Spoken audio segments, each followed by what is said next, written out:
We are celebrating a decade here in Berlin for an artist, an alienoid, glam hyperstar. Am I forgetting something? No, I think that's pretty much everything that you need to know about me. Yeah, CRAYON Jones. Hello. So you are a bit difficult to define, so I think it's appropriate to ask for beginning, what's the origins story of CRAYON Jones? So CRAYON Jones is not my real name, in case you're wondering. I first started using this name in 2015, and I've been living in Berlin since 2010. And for me, it was a very important thing to have a separation between the real me and my old life and the new me, which happened sort of as a process of discovering myself living here in Berlin. Let's go from you to glam, actually, because genres and definitions always intrigue me. I mean, glam, it can mean a million different things, but I feel like I'm talking with the high priest here. So, to your view, what is the essence of glam? I think the most appealing part of glam for me is the accessibility of it, and also that it's not taking itself too seriously. It is silly to have bright red hair, it is silly to wear glittery clothing, but it's also fun, and it's also something that is sort of punk before punk was a thing. It's very much rooted in the DIY culture, making things happen yourself, and it's pretty much a working class movement originally. But obviously now, sort of 50 years after the fact of the original glam, or 70 years if you consider Little Richard the original glam artist, it's kind of a cliche built upon a cliche built upon a cliche at this point, so it is hard to define, and it can mean what you want it to mean. Okay, would you say there's still some, or was there ever any ideals behind glam, and can it be a whole lifestyle for a person? I think maybe it was not so much defined, because there's also sub-genres of glam. There's sort of junk shop glam, which is basic rock and roll songs that the guys happen to be wearing makeup or sparkly clothes, and it's not really any different to the R&B that was going before. And then there's high glam, where you're talking like David Bowie or Roxy music, where it has more of an artistic intention behind it. So I don't think there is really any clear definition for sort of what glam should be, but the most important thing is that it's inclusive. It's one of the first sort of LGBT plus friendly genres, if you like, and it's fun. Okay, I mentioned the high priest here. So what is the altar or ultimate altar of glam? And so people usually first think of David Bowie when they think of glam, but actually I think the icon of glam who was sort of really living it the most was Mark Bolan of T-Rex.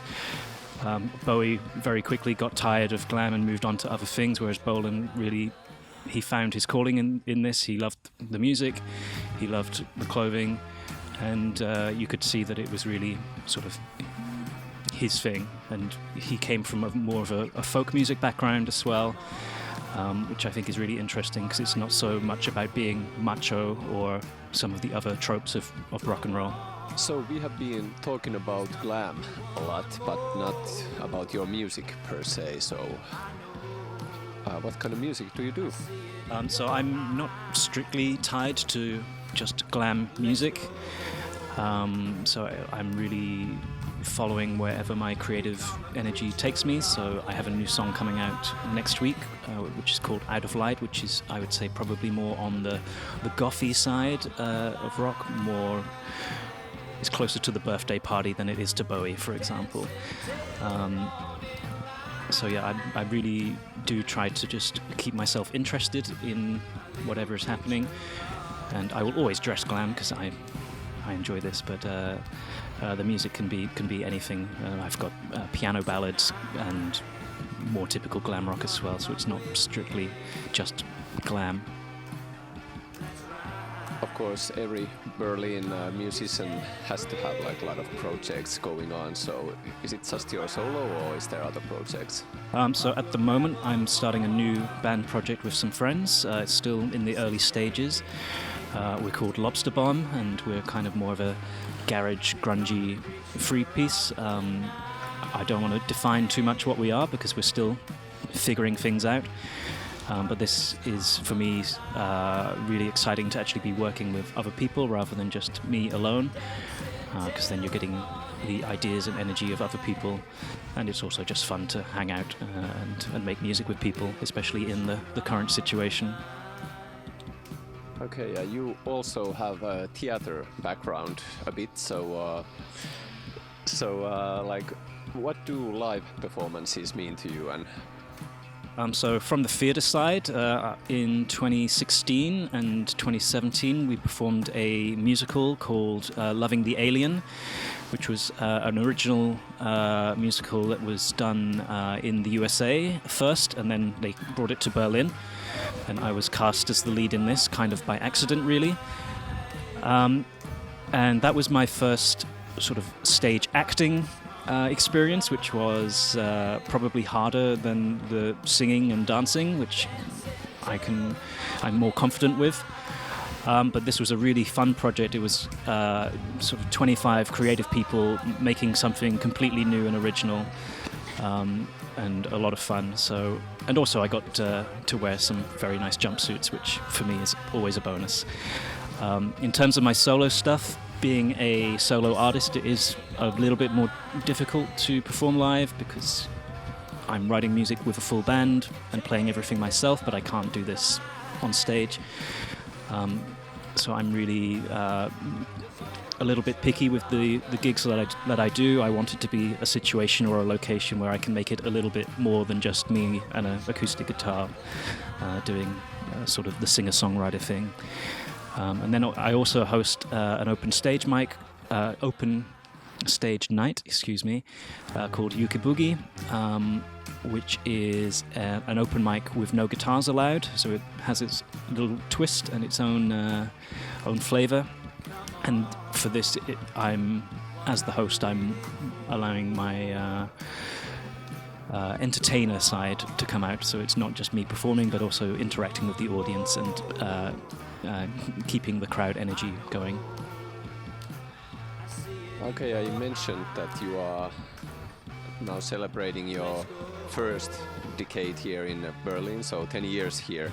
And like I guess the difficult question is, how has this city changed you?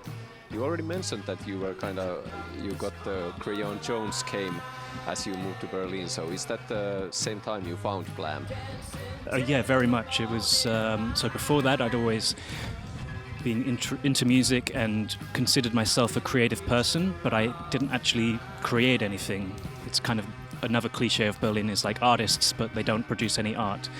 And I was very much in that category, and it was, for me personally, a very difficult thing to sort of live with, this fact that I was basically not what I thought I was, and it was causing me problems with my self-esteem. And I think when you're sort of younger, it's normal to have this feeling of not knowing where you fit in, where do you belong, what is your real personality. I think if you ask anyone if they are the same as they were 10 years ago, then usually there's quite a big change over this period of time. And for me, sort of getting into Bowie and Glam was part of that sort of expression of letting my creative side really come out and actually doing it, and creating music and art and being a performer. Okay, how did it then, like in actuality, how did it happen? How did you like find it in you to, go put yourself out there and start doing things? So it was 2016 that I first released any music into the world, and I'd sort of done a bit of music stuff, played at open mics and that kind of thing, but never really did it in a serious way. In the beginning of 2016, David Bowie died, which I found quite upsetting, to say the least.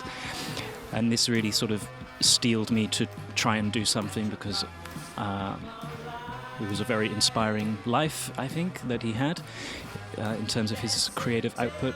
And also, as I got to know the Bowie story, I also realized that for years he struggled and was not famous or successful or known or even really having his own identity for sort of 5 years or more, so I could really relate to this. So I set myself an arbitrary deadline of my birthday and said, okay, I want to release something on my birthday this year. And as soon as I set that deadline, I had this crazy rush of creativity. It was like a switch had been flipped, and I wrote my first album, The Glam Droids, in one afternoon. I just had 2 or 3 very productive hours, wrote the whole album, and from there I started recording it. And an important part of I mentioned before, accessibility.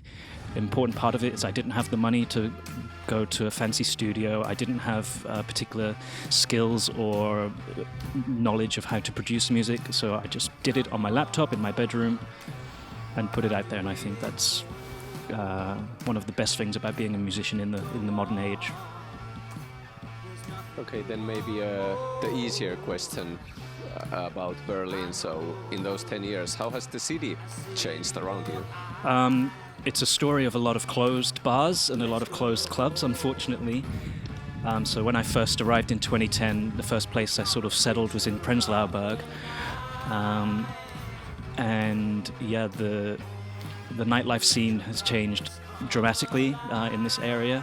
It used to be, so for example, a couple of months after I moved there, the Knack Club closed, which was a very famous rock and roll club.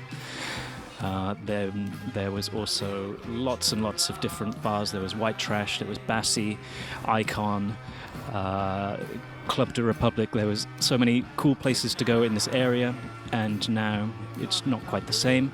There's still some options, but it's definitely a story of gentrification, kind of taking some of the fun out of the nightlife. And in Prenzlauer Berg that was happening 10 years ago, and now we're starting to see it also in the other, perhaps less gentrified neighborhoods too. Okay, bringing it kind of back, Berlin and you. Can you imagine, for example, if you lived those 10 years in London, is that like something, how would you be then? Broke, probably. Obviously, one of the reasons I came to Berlin was that it was comparatively cheap in terms of rent prices and so on. And still, compared to London or Paris, it is cheap, but it's slowly getting higher as the demand increases and the housing isn't being built fast enough. So London, for me, it's a kind of, I have a love-hate relationship with London. I like to visit it, but I don't want to live there. It also feels very congested and compact, and I think it's actually less open-minded than Berlin, particularly if you're more in the alternative mindset. Okay, if you are not yet exactly the glam hyperstar, how are you planning to get there, and how will you reign, as a glam overlord? So, in terms of sort of ambitions of being a hyperstar, this is just in my head. I don't have any realistic expectations that tomorrow I'm going to be the #1 selling artist in the world. With the accessibility of making music now also comes the knowledge that you can't be entitled about it. Just because I can make music doesn't mean that someone has to listen to it or like it or pay any attention. I'm grateful that you do. So for me, the main thing is just to keep going and to keep creating, because that's the part that I really love, is writing songs and making them real. And if it turns out that I have some success, that's great, but actually the main thing is just being creative and having an outlet for that.